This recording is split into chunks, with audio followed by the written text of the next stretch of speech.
ഇന്നൊരു അൽഫാം വീട്ടിൽ എങ്ങനെയാണ് തയ്യാറാക്കുന്നതെന്ന് നോക്കാം. ആദ്യം ഒരു പാനിലേക്ക് 1 ടേബിൾ സ്പൂൺ മല്ലി, 1 ടീസ്പൂൺ പെരിഞ്ജീരകം, 1 ടീസ്പൂൺ ചെറിയ ജീരകം, 1 ടീസ്പൂൺ തന്നെ കുരുമുളക്, 5-6 വറ്റൽമുളകും ചേർത്ത് നന്നായിട്ടൊന്ന് വറുത്തെടുക്കാം.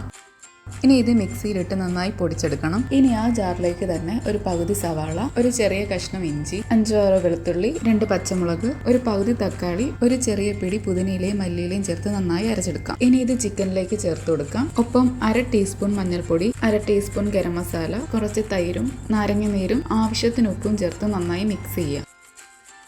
ഇനി കുറച്ച് ഓയിലും കൂടി ഒഴിച്ചു കൊടുക്കണം. ഒലിവ് ഓയിലാണ് ഞാൻ യൂസ് ചെയ്തത്. ഇനി ഒരു 5 മണിക്കൂർ റെസ്റ്റ് ചെയ്യാൻ വെക്കാം. ഞാനൊരു ഓവർനൈറ്റ് വെച്ചിട്ടുണ്ടായിരുന്നു. ഇനി പാനിലേക്ക് ബട്ടറും ഓയിലും ഒഴിച്ച് ചിക്കൻ നമുക്ക് ഫ്രൈ ചെയ്തെടുക്കാം. 2 മിനിറ്റ് മീഡിയം ഫ്ലെയിമിൽ ചിക്കൻ 2 സൈഡും മുരിച്ചെടുക്കണം. അതിനുശേഷം മൂടി വെച്ച് 10 മിനിറ്റ് ലോ ഫ്ലെയിമിൽ 2 സൈഡും കുക്ക് ചെയ്തെടുക്കണം. അടിക്ക് പിടിക്കാതെ പ്രത്യേകം ശ്രദ്ധിക്കണേ. അങ്ങനെ 2 സൈഡും കുക്ക് ചെയ്തെടുത്തിട്ടുണ്ട്. ഇനി നമുക്ക് അടപ്പ് തുറന്നു വെച്ച് ചെറുതായിട്ടൊന്ന് മുരിച്ചെടുക്കാം. അങ്ങനെ ഈസി ആയിട്ട് ഉണ്ടാക്കാൻ പറ്റും നമ്മുടെ അൽഫാം ഇവിടെ റെഡി ആയിട്ടുണ്ട്. എല്ലാവരും ട്രൈ ചെയ്ത് നോക്കുക. താങ്ക്